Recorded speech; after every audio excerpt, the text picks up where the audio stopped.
All right, everyone. So we are back. Light Painting Brushes Live. This is December's edition.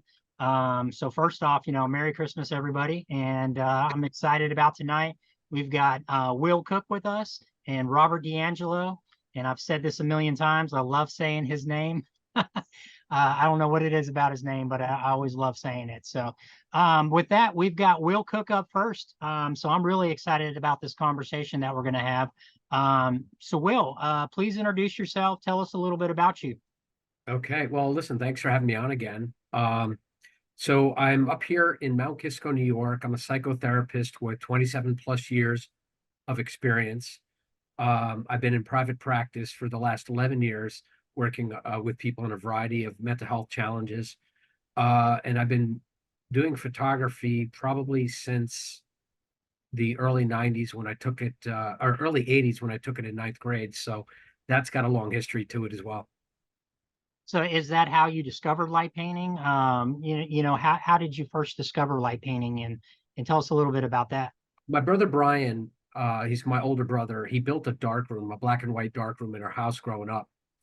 And we were playing around. And I remember he had me sit at a table and I was sitting holding a fork and knife and he etched with a lighter, a light trail around me to make me look angelic.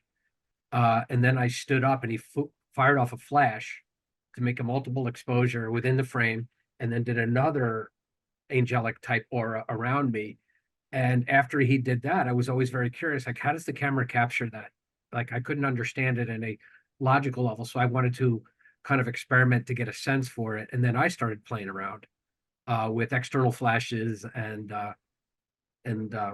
lighters and stuff, and been doing it ever since. That's awesome. Well, you're great at it, my friend. So it's really excited to have you here. And one of the things that I'm really excited for the opportunity to talk with you about is your profession and what you do for a living. And so that's really what we're going to discuss tonight. So let's dive right into that. So I wrote something down here.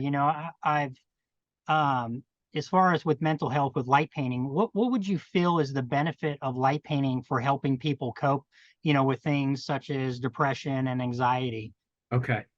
Well, I can answer that in a few ways. The first way I'll answer it is in what I call breaking the trance. And this is what I mean. When somebody's in depression, they tend to be caught up in a past kind of sense. Um, they're living in either regret or some type of pain or trauma, and they're kind of stuck on it. When someone's in the future and they're ruminating about what hasn't happened yet, the unknown, they tend to be in anxiety. Now, what light painting does is it breaks that trance because when you settle into photography, and I was talking to Rob about this earlier today, was I'll be doing a light painting and it's not kind of going the way I want. I'm in my head, and then all of a sudden I catch this kind of a flow state, and then I start speeding up. I go, yeah, yep, you're getting it, you're getting it. It starts happening rapidly, and like, oh, you just got to do this one little thing, boom, and then you get on it, and there's no frame at all. You're just doing. And I think what light painting does is it pulls you into the flow state of being, and you're not stuck on your scripts and your fears of the unknown, and you're kind of just in the now. So I think when people are in the now, they don't have a lot of symptoms. Right. So yeah, being in the now, in a sense, kind of you put your guard down in a sense and Yeah, let go of those things that are making you depressed or making you anxious and things like that. So 100%. I'm really excited about this next question. Just from a conversation that we had, going through, I'm gonna throw out some words and phrases and please forgive me if I get any of these wrong.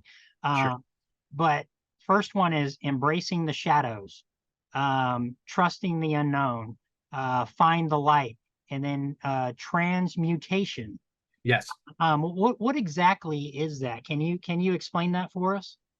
The transmutation or start from the top. Yeah, however you want to proceed with it, but Okay. I think it all kind of ties into It it. all kinds of ties in. And Yeah, when we talk about embracing the shadow, we have parts of ourselves that we disown. We have parts of ourselves that we don't want to face. We have energies in ourselves that we are afraid of. And sometimes they have to do with our history. Sometimes they just have to do with human nature. So what I mean by that is, um, if somebody has an abuse history, um, that's an energy, and that could be a repressed energy that's just kind of placed back here. when I tell people to create from that place, some of the best artwork I've ever seen has been from a person's shadow. And when they it's a safe way of expressing it. And by expressing it out in art, you can then in the future become better at talking about it because you're giving it permission to come into the front of the mind. Whereas a lot of times it's locked in the back. There was this one artist I was commissioned to photograph all of her art for her website, and she was a terrific artist. And she used to draw like dragons and crazy stuff. And somebody said to me, she has problems with her anger. I said, what do you mean she has problems with her anger? She goes, look at her dragon. Does that dragon look fierce to you? And I looked at the dragon, and it was a soft version. It wasn't fierce. Dragons are fierce. Well, she had suppressed so much emotion that she wasn't in her art allowing full expression.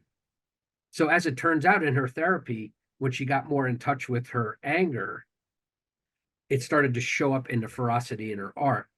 So you can take scary emotions and things and transmute them into something positive. In other words, taking that energy and shifting it into something completely different. And so that's embracing the shadow, and because otherwise it's going to come out in destructive ways. Right. And so that anger needs to be, because one day she could get triggered and all of it could come out at once instead of a little bit at a time. Gotcha. The people that come in to see you, and this is just thought about this. Do you suggest to them to being more creative as a form of getting better? With some of the stuff that they're dealing with. 100%. Right. 100%. And there's a book called The Artist's Way by Julia Cameron.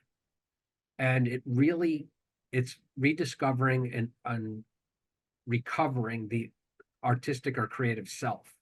When people are younger, they tend to either embrace their art or push it away because they're being too hard of a critic or they're disowning a part of themselves. And the book has what's called morning pages. And in the creation process, when you wake up, you just start writing. And she wants a person to flow without getting plugged up. And when somebody's creative, they tend to find out more about themselves when they tap into it. And also it can raise a person's esteem because they don't think they're good at something, and next thing you know, they're great at something and they didn't realize it. I had a client once who was severely depressed who said, oh, here's some of my ink drawings that he drew, and it was the most magnificent artwork I've ever seen. And it was helping him to release the baggage and release that, and he didn't know how good he was. And so that was connected to his self-worth, but he was actually not showing the world his art because there was some shame. So because it was what it was connected to. So the goal is get it out there, be vulnerable, learn how to be vulnerable in a safe way again, if I that love makes that. sense. Yeah, absolutely. Yeah, I love that. I'm gonna share my screen here. Give me 1 second to pull this Sure. up. So I asked you to send some images over, and Yes. I was blown away. Again, just us having some conversations and seeing how much of your profession and everything kind of ties into the work that you create. So can you tell us about that? A little bit of what's going on here, and maybe about how you were feeling, what brought you to create this, and what you did here. Yeah. That skull that you see there was a skull for like that cost me $10. It's plastic, and it was bought two stores over downstairs. And I kept going by the window, kept seeing the skull, kept seeing the skull. And for me, the skull was a little bit edgy. In the past, I'd been doing a lot of landscape shots and things that were nice. And I was worried about being judged for edginess. And I realized I shouldn't care about whether people judge edginess or not, or my edginess, because it's actually for me, and whether people like it or not is then up to them. But what I noticed in the streak that I had the last few weeks was I've been drawn to skulls and swords and a lot of medieval stuff. And the band Metallica inspired this shot, and it's called The Call of Cthulhu. And you could see the chain there, and I used chains in a bunch of shots recently as well. The skulls, there's the guitar there, and the white you see on top of the guitar is a light painting brush, a black white painting brush with a regular beam. And then I use this little $14 from Amazon fiber optic stand that changes colors for the colors in the background. And then, of course, you see over the skull a little bit of fiber optic from LPB with there. But there was something about the band of Metallica too that helped combine the effort, because they have songs that are so hauntingly beautiful that, the song One, there's a soldier dying in the field basically, but there's something hauntingly beautiful about it. And I think we should embrace what's not pretty sometimes. I mean, listen, one of the top grossing movies of all time was the Titanic, and a lot of people died, but Right. there's a lot of spirituality there, and there's also a lot of beauty in the final moments. And I think it's but this photo represents, a lot of different things in its complexity, and I really like it. Oh, it's beautiful, and I love all the colors. They just complement one another, and it's great. It's a beautiful one.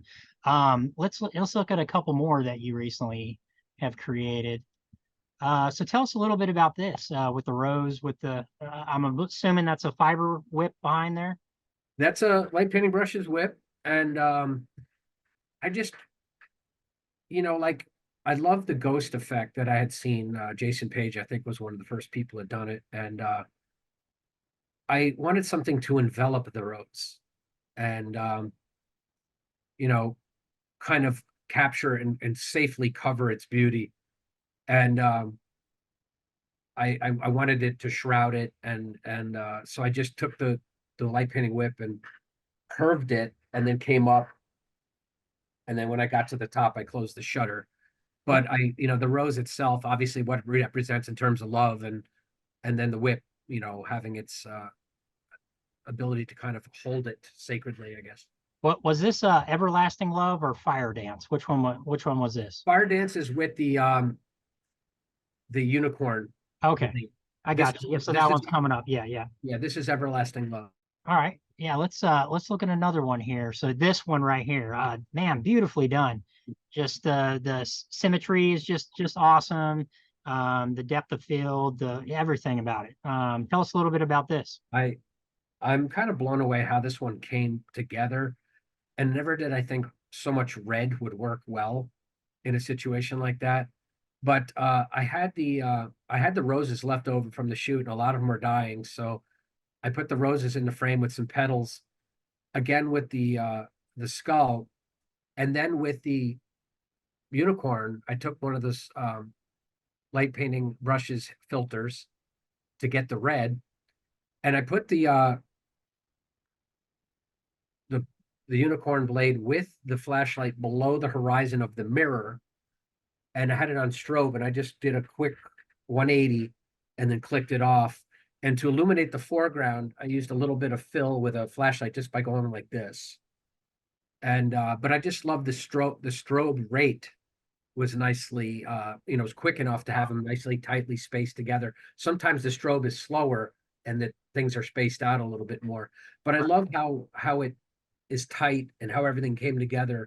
And it's almost like, and Rob said something about the unicorn blade, almost as if the blade was responsible for the roses, like it, brought them into reality in some ways. But I really like this image. Just tight, and I like the technical aspects coming together with the creative.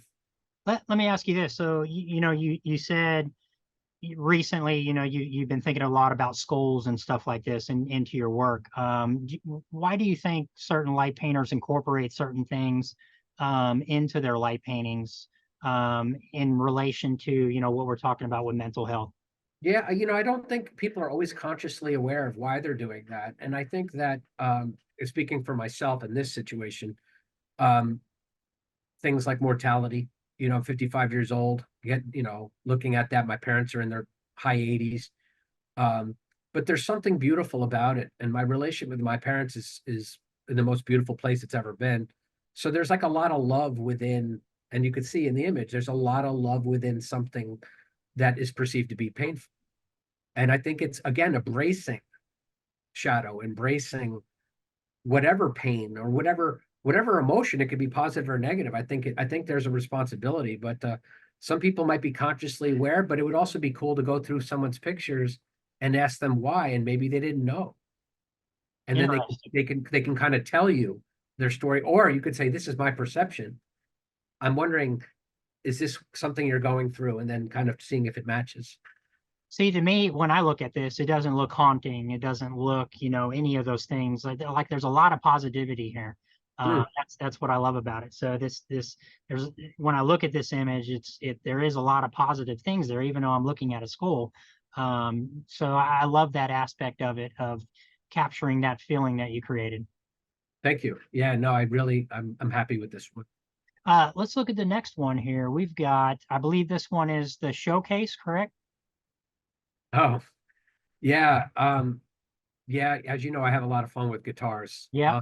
I don't play the guitar, but I marvel the people that can. And I do love the shapes of them. Aesthetically, they're just gorgeous. And I have a lot of guitar players that I like, Jeff Beck or David Gilmour, that I look up to. And this one, I love I love the serpent blades. That I just love. There's so many different things you can do with them, whether it be on a strobe mode or regular flashlight mode. And for this one, I like the warmth, and I liked kind of letting the guitar kind of speak for itself, but then kind of following the lines, and it's almost like a floating kind of effect. And you know, I don't know. I like the oranges and reds, and I like the feel of it. Something too that just having conversations with you, it makes me appreciate other light painters, for the work that they're creating. And it's interesting to me to have the conversations that we've had, and it puts a whole new realm on what I'm looking at and how I'm interpreting an image. So it's really cool. It's to me, this looks very poetic and free, and I love the use of the colors. And you do a lot of things with guitars, and they're just beautiful. It's beautiful work. Thank you. I appreciate that. Absolutely. Let me stop this here. So I I got a question for you. So, what would you tell someone who's struggling with mental health or finding ways for, what kind of ways would you tell a person to tap into their creativity as a way of coping, with issues that they're struggling with? How also, if you want to go into it, how therapeutic, light painting could be as a way of healing. There's a couple ways I'll answer that question. If I had a light painter and they were telling me that they were in pain, I would say, well, what does that look like? Um, and if I had like a light painter and I had like 20 blades sitting there, I go, in that pain, I want you to kind of move towards the blade that your gut tells you to go towards. And I think there's an inner knowing in terms of what we need. And I think that it's getting people to trust their gut, even when they're in pain or despair. And the key about when somebody's in a mental health challenge is to get them talking. There was a gentleman who had a home on a cliff, and adjacent to his property was a trail that led to the cliff. And there were people that would go to end their lives at this cliff. And this guy wasn't a mental health practitioner or anything. But what he did is he would go out and talk to them and invite them in for coffee or tea. And he would just start talking to them.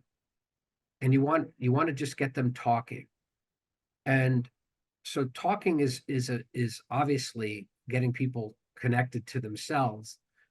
Light painting is getting people connected to the unconscious, the deeper aspects of self. And that's where you can really stimulate movement, because you want emotions to move. Repression, people are repressed because you say to them, oh, you're too much. And they're like, oh no, now I got to be not too much. Right. Well, there's no such thing as too much in light painting. Right. You can be too much. You can be everything that you need to be. It doesn't matter. Um, you could, you can be somebody who feels like you're going to be judged for being weird.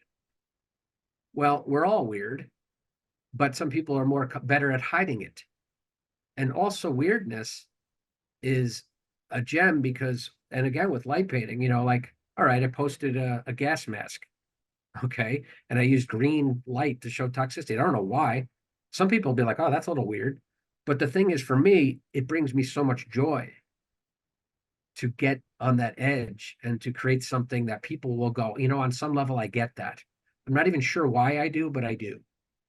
And that's where light painters can all kind of relate, because it's like, it's almost like, wow, you actually imagined that. But not only did you imagine that, you put it into manifestation. You Right. actually you actually were able to create it. And so there's the technical, there's the emotional, there's the part of you that is free, that just, sometimes the blade moves differently when you're flowing. Sometimes you're trying to move the blade. You see somebody doing a shape and you want to replicate it, and you're struggling because you're trying. And I think that Trusting the unknown. trusting the unknown, because present moment is unknown, and people like to know, so they try to stay stuck in their thoughts, they try to stuck in their frame. And light painting, the best light paintings is when I had a frame, but I went somewhere totally different because I trusted that unknown and went and let go of the blade Right. and just let it happen. So I think light painting is a great adjunct to therapy, because it's moving and getting into the deeper subconscious. And again, if somebody comes in with their images, I can help them figure out what they're feeling and experiencing. Then they can start get the words flowing and moving. And then you have somebody that's back connected to themselves. Depression is despair. It's leaving the self. And one thing I want to say that I said to you yesterday on the phone is, and I want everybody to hear this, is anxiety is unborn power. And when you own your power and you're being yourself, you're less nervous. But a lot of people have been told stories about they're not capable, they're not smart enough to whatever. Unborn power is owning your shit, owning your power. If you are a light painter, be one completely. Don't just dabble, but be yourself. So that's how that quote about anxiety is their unborn power. It changed lives, because it can change the way people think anxiety. Oh, I have a chemical imbalance. Right. Listen, I've been doing this 27 years. There's a lot of things that lead to shifts in chemistry that a person has control over. Right. Does that make sense? Oh, absolutely. What's also interesting to me is, I've talked with, hundreds of different people that create light painting art. And we all have a similarity, a similar story, a similar backstory as far as, dealing with things like depression and anxiety and maybe, other things. So it's always interesting to hear that similarity between people that are really involved in the light painting world. Yeah, no, I think we all have that in common. I think we all have passion. I think we all, and everybody has pain and everybody has trauma. It just depends on, what their story is about their trauma. Some people have intense trauma. Some people, but somebody could have been called a name at the age of 7, and that could have stuck with them in a very traumatic way. So it's up to them to figure out how that affects them, but it's what you do with it. And some people become stuck in their idea, or their identity of their trauma, rather than owning that, hey, not only can I help myself, but if I can get through this, I can help other people, and transmute that into being a leader. Right. So it's like, but some people stay in victimhood and they never move past their trauma. Absolutely. That's a shame. Yeah. Before I let you go, I wanted to say something really important. And, to anybody that's out there listening to this, or is here now, or is going to see the recording, just number one, you are not alone. Number two, you all matter. Everybody that is hearing my voice right now matters. There's a whole community of people here that have more in common than I think that people even realize. Um, and I hope that you will find a way to channel your creativity and find your light. And with that, I just want to tell, you, Will, thank you so much for taking the time to be here this evening, and, sharing your knowledge about mental health and tying it into the light painting world and being here with us. So I really appreciate you, man. No, thank you. I appreciate you, and I appreciate everybody that's tuned in. Thank you. Absolutely. Anybody have any questions they'd like to ask Will? You can just, put it over there in the comment section. We'll see it. Will, what's the best way to follow along with you? If you want to type it in there in the comment section, either your Instagram or Facebook or what have you, just what's the best way to follow your work? Okay. They can follow me at Instagram. Will Cook Photography is a great place. I have a Will Cook Photography Facebook page as well. My website is a good place, but I think the stuff that's most current would be Instagram, in terms of my most recent work. But I can be contacted by email at will@willcookphotography.com if anybody has any questions. So I'll type in, that information as well. Hey, before we let you go, something I think would just be really neat to see this. Giving the people that are coming to see you like some way or another for them to create a light painting, like to maybe not even know what light painting is, but actually have that opportunity to experience light and play with light and see where that takes them. Like give them a particular word, like what does this word mean to you? Can you express that and use that as an avenue of them getting better or finding different ways of coping with the You things know, they're dealing with. So, yes, you know what I was thinking is I could take care of the technical part, right. with camera and Absolutely. shutter Absolutely. release. And give them And a then tool, the man. only thing they have to do would be to say, all right, go, give them a few blades, tell them, maybe show them how it's done a little bit, but Right. then let them run with it and then kind of have a discussion with it afterwards. Man, that'd be if you end up doing, I know there's, probably confidentiality things like that, but man, if you could do like a series of images like that, I absolutely would love to see that.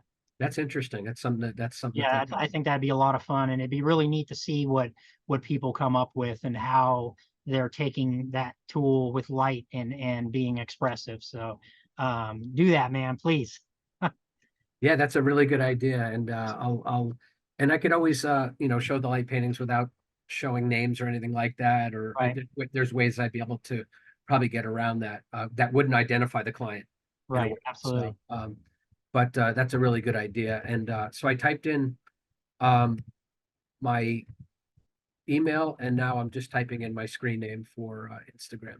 Perfect. Well, Will, thank you so much, man. Really appreciate you being here, man. Okay, thanks, guys. I'll continue to enjoy the rest of the program. All right. Thank you, man.